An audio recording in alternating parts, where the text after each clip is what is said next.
Master Jet, pwede po ba ipabawas na lang sa pensyon ang balance previous loan upon retirement? So ito po ay tanong related sa balance ng loan sa GSIS. Kung pwede ba itong ibabawas na lamang mula sa pensyon instead na bayaran upon retirement. So, mayroon pong option ang GSIS para dyan. Ito po yung tinatawag na CLASP or Choice of Loan Amortization for Pensioners. Amortization Schedule for Pensioners.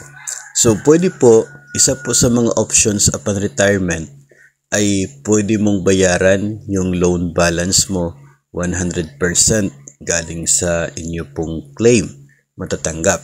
Pwede rin naman na 75% lang, 50% or 25% lang ng loan balance ang babayaran mula sa inyo pong matatanggap upon your retirement. Ito po tinutukoy natin na matatanggap upon retirement ay katulad po ng cash payment if ever na ito pong CLASP ang pipiliin po ninyo at kayo po ay portion lang ng loan ang babayaran. Ang inyo pong pwedeng option dyan ay yun pong pension agad.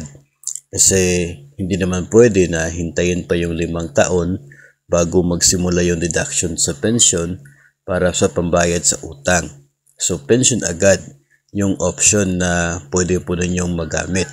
Ngayon sa pension agad meron ka matatanggap na 18 months ng pension mo. Hindi po yun bawas sa inyo pong monthly na makukuha. Talagang para sa iyo yun.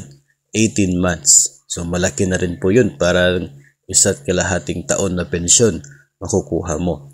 Mula doon sa 18 times ng pensyon, pwede pong ibawas doon ang 25% o kaya ay 50% ng loan balance mo. No?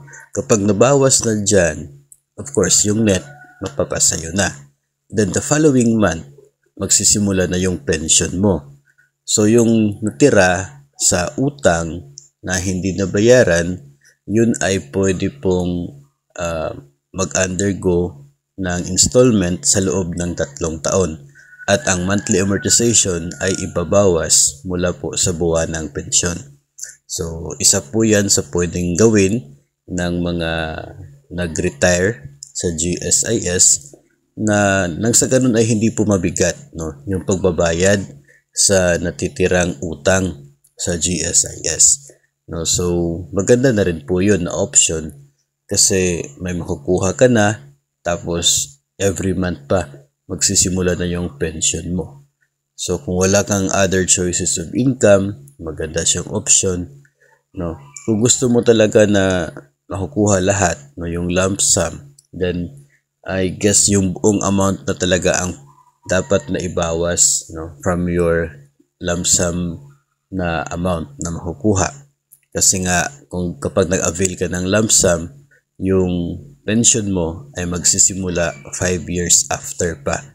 So yung utang mo kung hindi mo babayaran from your lump sum, tutubo po yan sa loob ng 5 taon kung doon pa magsisimula. Kaya ibabawas na yung balance ng utang mula sa makukuha mo na 5 years pension kapag lump sum.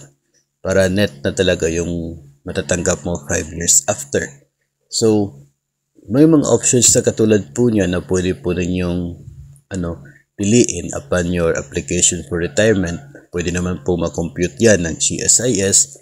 If ever na portion lamang yung mabayaran, magkano yung magiging buwan ng deduction sa pension, magkano yung matitira na pension mo. So at least doon, the moment na nag-uusap kayo ng GSIS personnel tungkol po dyan ay maliwanag sa inyo kung ano yung magiging sitwasyon ng pension mo after ng inyo pong pagpili ng choice. Then that way ay mababudget po ng maayos yung pensyon na matatanggap. So, yun po yung sagot natin dito po sa tanong kung pwede ba na ibawas na lang sa pensyon yung loan balance sa GSIS upon retirement.